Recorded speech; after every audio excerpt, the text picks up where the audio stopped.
Workers find a 71-year-old wallet and get a huge surprise when they open it up. There's a special kind of panic that comes from realizing you may have misplaced your wallet. You dig through your pockets in fear, and when you come up empty, reality suddenly sets in.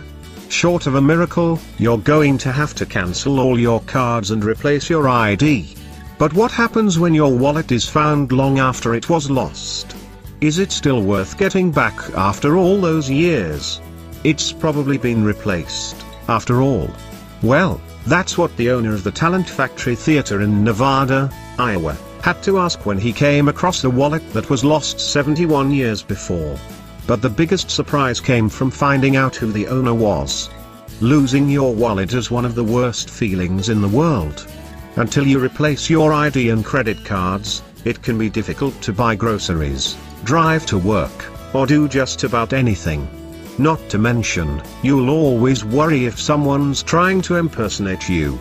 So when Larry Sloan, the owner of the Talent Factory Comedy Club in Nevada, Iowa, came across a lost wallet, he made it his mission to try to find its owner as soon as possible. There was just one catch: the wallet was very old. Larry and his friend only discovered it while they were reviewing renovations that were being done on the 3rd floor of the old club. They noticed the small brown pouch wedged between two floorboards. The wallet was in remarkably good shape for being found in an area that hadn't been tended to in years. The brown leather was slightly faded and it had a layer of dust on it, but other than that, it was in pristine condition. The two men opened it up, and that's when their jaws hit the floor. There were a number of items inside the wallet that were so old that the men didn't even recognize some of them. The first item they pulled out were food ration stamps from World War II. Larry and his friend couldn't believe it, and they decided to keep rummaging. The next thing they found was an old Boy Scout card. The edges were tattered and torn, and the picture on the front looked like it was from decades earlier. Whomever this wallet belonged to must have spent some time in the Scouts.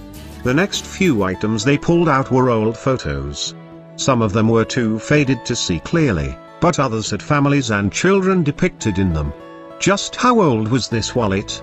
What Larry and his friend found next finally gave them the answer. They came across a faded pocket calendar. To their disbelief, the year on the calendar was 1944. That meant that the wallet was over 70 years old. Whoever lost it had to have been just a young kid when it happened, considering there was a Boy Scout card inside. Now that Larry and his friends knew how old the wallet was, they needed to figure out who it belonged to. Luckily, inside was an ID card with the name Clare McIntosh written in blue ink on the top. They finally found the owner. Directly behind the identification card was a small black and white wallet-sized picture of a young man with the name Clare McIntosh written beneath it. This was definitely the man whose wallet they found, but could they locate him? Larry and his friend were determined to find out. What an amazing discovery! If it weren't for those renovations, Larry and his friend would have never stumbled upon the wallet. But the question remained: was Clare McIntosh still around after all those years? Watch the video below to find out if the men were ever able to return the wallet to its original owner.